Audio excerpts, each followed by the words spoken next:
Arranca em Munique a Conferência de Segurança. Zelensky discursa na abertura e diz que não há alternativa à Ucrânia na União Europeia e na NATO.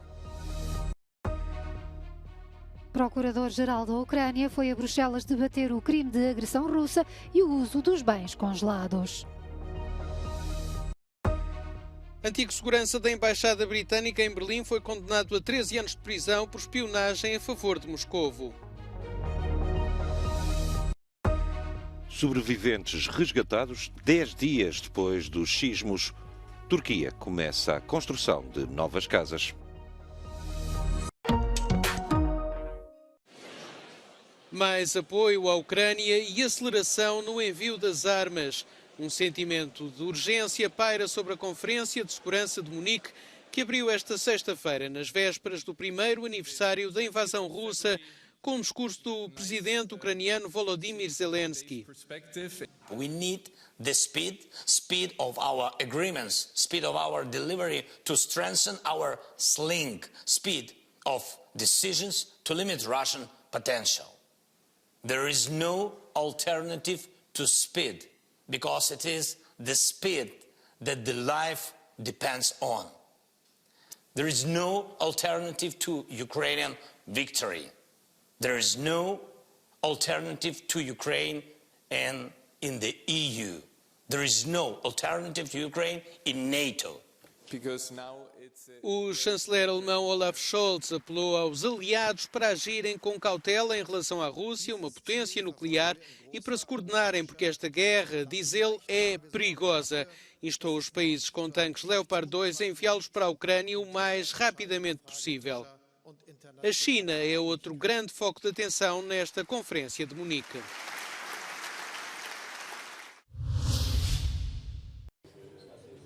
Ukrainian officials stated that Russian forces aim to capture Bakhmut by the first anniversary of the full-scale invasion of Ukraine.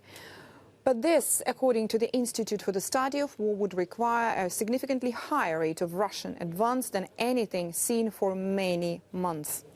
Wagner Group leader recently stated that he expects his fighters to encircle Bakhmut by March or April, and Prigozhin's pragmatic assessments of Russian advances in the Bakhmut area have generally been closer to tactical realities than assessments forecasting rapid Russian advance, notes the think tank. Russian forces do not appear to be quickening their rate of advance around Bakhmut and are unlikely to meet this reported goal of the 24th of February. Ukrainian forces could always decide that the costs associated with holding Bakhmut are too high and voluntarily withdraw from the city, although Ukrainian forces and leaders continue to indicate that they intend to hold the city. The UK Defence Ministry released its estimate, saying Russian Ministry of Defence and private military contractor forces have likely suffered up to 200,000 casualties since the start of the full-scale invasion of Ukraine. This likely includes approximately between 40 to 60,000 killed. Wagner forces have deployed a large number of convict recruits. Now, these have probably experienced a casualty rate of up to 50%. Now, by modern standards, these figures represent a high ratio of personnel killed compared to those wounded, and this is almost certainly due to extremely rudimentary medical provision across much of the force. Novo Centro Internacional para investigar o crime de agressão da Rússia contra a Ucrânia vai ser instalado a partir de julho em Haia, nos Países Baixos. O anúncio foi feito após uma reunião sexta-feira em Bruxelas entre o Comissário Europeu para a Justiça, Didier Reynders, e o Procurador-Geral da Ucrânia, Andriy Kostin. Este é mais um passo para levar à criação de um tribunal especial para julgar a elite política russa, defendido pela Comissão Europeia e por alguns Estados-membros do bloco. The Centre will have at its objective to preserve and store evidence for future trials. Of course, the goal is to find the jurisdiction, special tribunal asked by Ukraine or other form of tribunal, but we are very open to see how it's possible to work on this. Didier Reynders e Andriy Kostin juntaram-se à primeira reunião presencial do Grupo de Trabalho para Congelar e Apreender Bens. Já foram congelados 21,5 mil milhões de euros de bens privados de oligarcas russos e bielorrussos. Há também cerca de 300 mil milhões de euros do Banco Central Russo congelados nos países da União Europeia e do G7. É preciso agora ver como utilizar o dinheiro na reconstrução da Ucrânia e na indemnização das vítimas. Uma opção é investir os ativos de forma a gerar receitas para serem utilizadas na Ucrânia, deixando intacto o capital original. The sovereign assets of Russia are the best fair way to compensate damage caused by Russian aggression, because it is Russian state and all state authorities of Russian Federation who committed the act of aggression. A Comissão Europeia está também a trabalhar numa nova diretiva para alargar a lista de crimes europeus. Quer acrescentar uma nova infração para aqueles que tentam esquivar-se às sanções contra a Rússia. Tal permitiria aos governos da União Europeia confiscar bens de empresas e indivíduos que não respeitem as restrições.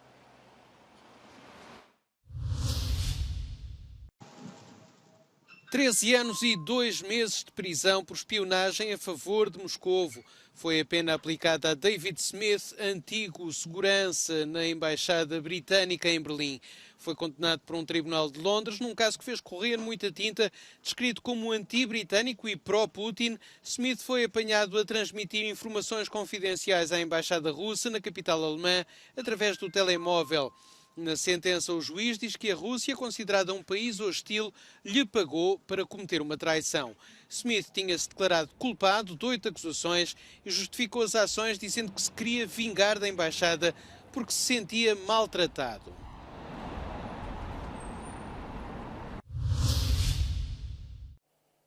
Num contexto internacional tenso, a República da Moldávia mudou de governo. Dorin Rachin é o novo primeiro-ministro de um executivo com 15 ministros, muitos dos quais reconduzidos do governo anterior.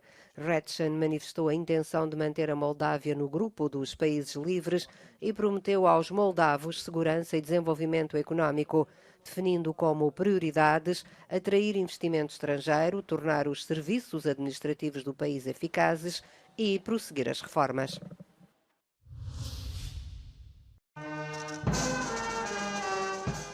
O Kosovo celebra o 15º aniversário da Declaração Unilateral de Independência. Foi reconhecido por 117 países, entre eles a maioria dos Estados-membros da União Europeia.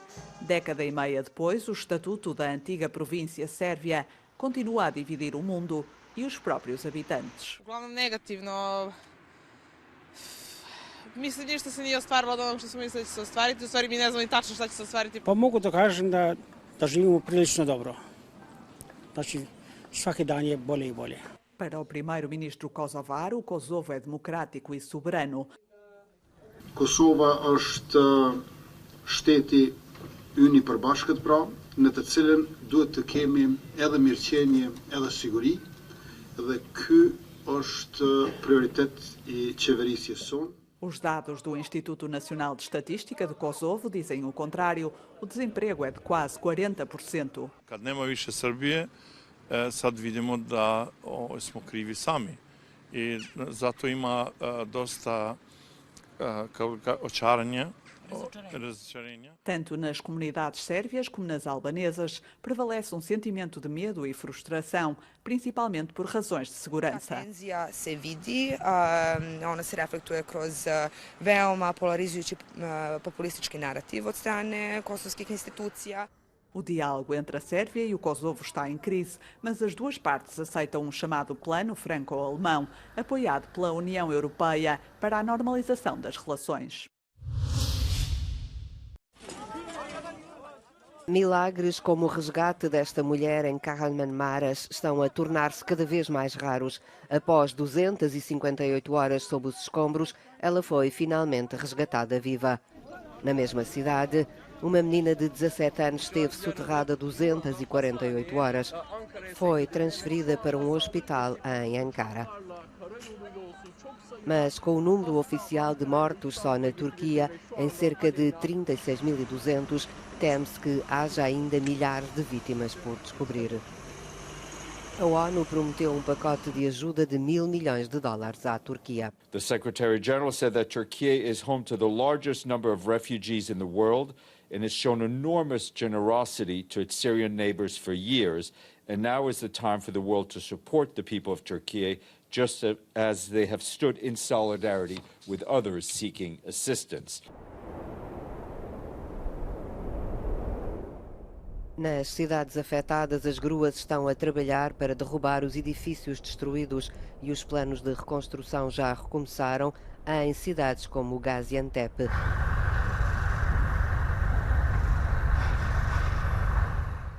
O presidente Erdogan prometeu construir milhares de casas num ano para os desalojados, mas a tarefa é hercúlea.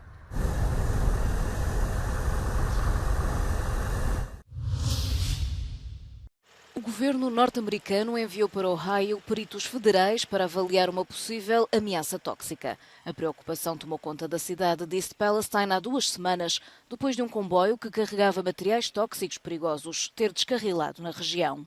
Após ter aconselhado os habitantes locais a consumirem água engarrafada, pelo menos até a chegada dos resultados dos testes, esta quinta-feira a Agência de Proteção Ambiental do município tentou tranquilizar os moradores. De acordo com o organismo, não há prova de contaminação das águas. A administração Biden tem sido criticada pela lentidão na resposta a dissipar dúvidas. Agora, o Partido Democrata exige que a empresa ferroviária assuma responsabilidades pelo acidente. The important thing to me is that we hold, as the administrator said, that we hold Norfolk Southern accountable. That means accountable for the test for people to move back in, accountable for all the cleanup that will take weeks. O impacto do acidente de 3 de fevereiro tem suscitado mais perguntas que respostas em East Palestine. Após o desastre, um forte odor a produtos químicos começou a pairar sobre a cidade e cerca de 3.500 peixes apareceram mortos na área circundante ao descarrilamento. Muitos dos químicos libertados são cancerígenos.